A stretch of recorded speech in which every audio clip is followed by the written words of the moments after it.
sharp.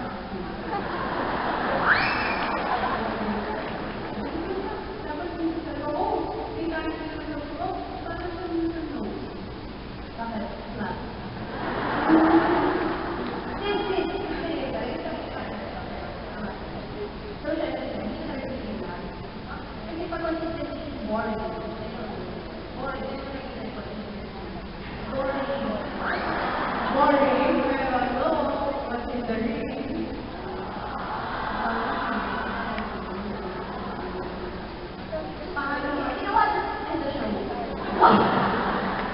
You know what? Ganito yan.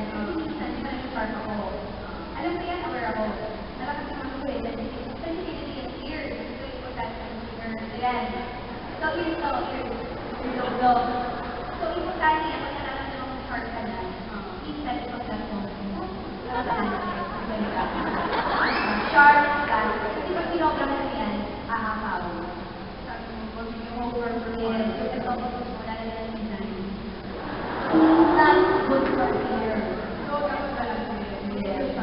Patakala ko ba na makalayo ng kumanta? Hindi naman kaya sa gusto niyo bang malaman kung anong ang style ng ate paano sa kumanta? Ganito lang yan for the show. Kumanta. Ay, kanta na ba ako? Yeah. Anong part? Okay, anong part ba yan? Ano ba part talaga? Anong part ba yan? Ano ba gusto mo? Hindi na lang.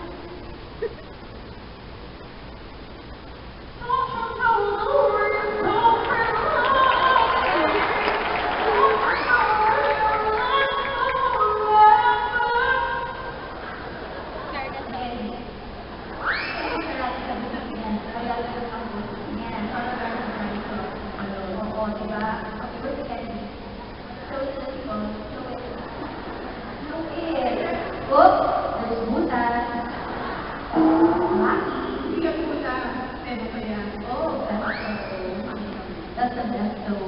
Sis, how do you like the show? So proud of you. Really? Oo. Ano ba nakakapag-concert? Alam niyo dati sa pag may mga show ko dito sa mga concert. Really? Yeah. Very wrong. Kunin mo yun.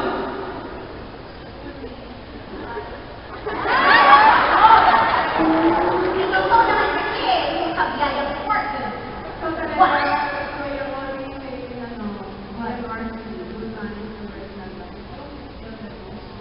But I always attend pero ano yung sabi mo? Like the performance so far? Hindi, naman ako sa nilipahan nila before. Ano ba? Tapos nahihig ko siya. Nag-iisip sa kanila. Oh, pero sa siya. Kaya naman siya dito? Wala? Ang nagdadam lahat? Ano sa ikutan? Ang feeling of hey, we're like, for the past 6 years. Sabi mo. Yes, yung kwento ko muna sa kanila. Before, mag-show ako dito, or kahit sa dito, nagkakata na siya.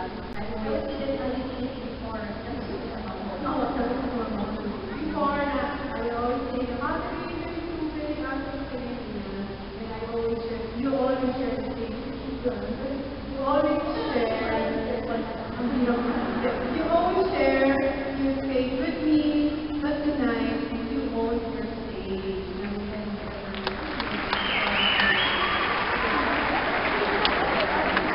Kaya nga,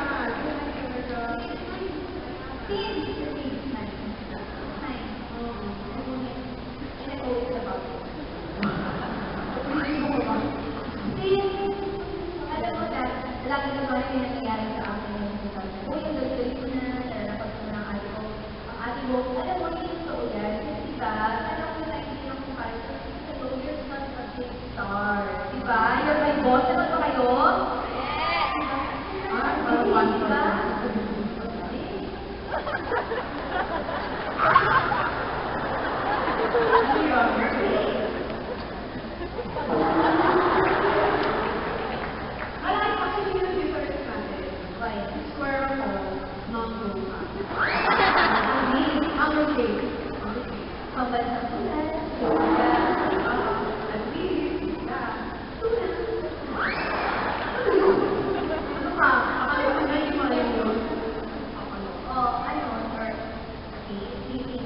if nagawa namin yung dream natin naman tayo nila. Kasi alam mo, OA niya, nanonood kami ng project, iyak ng iyak. Sabi niya, ako si Ana.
meron ko na. Sabi nila yung nakikita ko sa ganyan. Ano? Ay, nag-uubad. Nasa bagay ko yung pagkakas na natin.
I wasn't born yesterday. I was born 1988 January 15th. Just February 15th. Did it now.